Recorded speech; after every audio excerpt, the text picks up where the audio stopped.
I'm Dr. Angela Drummond Matthews. Welcome to Week 2 of American Literature 1. Last week, you learned about the oral traditions of Native Americans, Hispanic Americans, and African Americans. This week, we'll learn about the oral, folk, and religious traditions of European Americans in the 18th and 19th centuries. While Native Americans, Hispanic Americans, and African American communities were sharing their oral stories, European Americans were sharing their own folklore in the form of tall tales and legends. Some of these were told orally, but many were also written down and published by magazines and newspapers. They helped the people characterize their lives and amuse themselves while surviving as colonists and settlers. Tall tales are identified by their exaggerated events and descriptions. Legends may be based on real people, but have some extraordinary aspect that makes them memorable. We're going to look at the works of two important figures, George Washington Harris and David Davy Crockett. Harris was a writer of what was called Old Southwest humor. His principal character was Sut Lovingood, a ne'er-do-well farmer from the Appalachian region. Sut Lovingood's tales are written in the regional dialect and are often about pranks and mishaps that Lovingood gets himself into. The tales we will read are from Harris's collection, Sut Lovingood, Yarns Spun by a Natural-Born Dern Fool. Next, we'll read stories from the Crockett Almanacs of Davy Crockett. Crockett was a real person, a sometime politician known as an adventurer and frontiersman for the stories he and others told about his exploits. Though he had a real impact on the politics of early America, his bigger contribution was probably the legends that were told about him even after his death. He continues to be a folk hero to this day. Next, we'll look at works from the Christian tradition. Christianity had a strong influence on early America. We usually think of the Puritans when we think of early America, but in truth, there were many different Christian denominations in the colonies, including Anglicans, Baptists, Quakers, and more, which sometimes prompted disagreements among the colonists. As the population grew, so did the number of denominations, including non-Christian religions. Puritans remained dominant in many areas.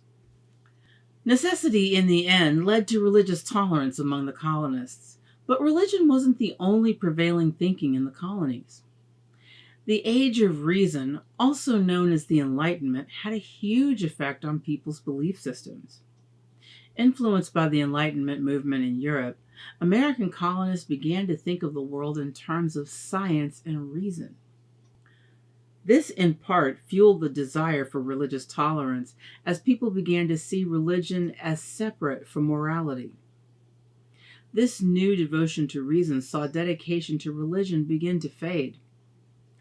Christian preachers then began a new effort to emphasize the importance of religion in the lives of the everyday person. This resulted in the Great Awakening, a movement of revivalism that swept the colonies. The idea was that people are sinners and they need to regain a relationship with God or be sent to hell. No one said it better than Jonathan Edwards in his sermon, Sinners in the Hands of an Angry God. As you read and listen to this text, imagine the audience is listening to his potent descriptions and metaphors. People listening to the impassioned speech were said to be overcome with emotion. This was Edwards' goal, to make people let go of their focus on reason and instead have an emotional realization of the importance of religion. We'll also read another famous sermon, A Model of Christian Charity, by John Winthrop. Written much earlier than Edwards' sermon, Winthrop's text gives us a glimpse into the thinking of Puritan leaders and what they hoped to create as they built colonies in the New World. Finally, we'll read a portion of Cotton Mather's Magnalia Christi Americana. Another Puritan minister, Mather set out to write a history of the New World framed through Christianity as the works of Christ in America. It focuses on the development of New England colonies from a religious perspective. I want you to think about how each of the works we read in this unit frame their experience of the Americas through their own lenses. How does our perspective change the way we see things? How does it show us more about ourselves and others to look at our nation through these differing viewpoints? How have these perspectives shaped us as Americans today?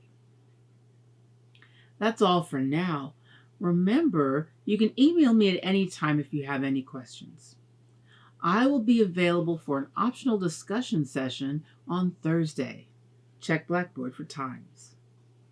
Work hard. Stay safe. Bye-bye.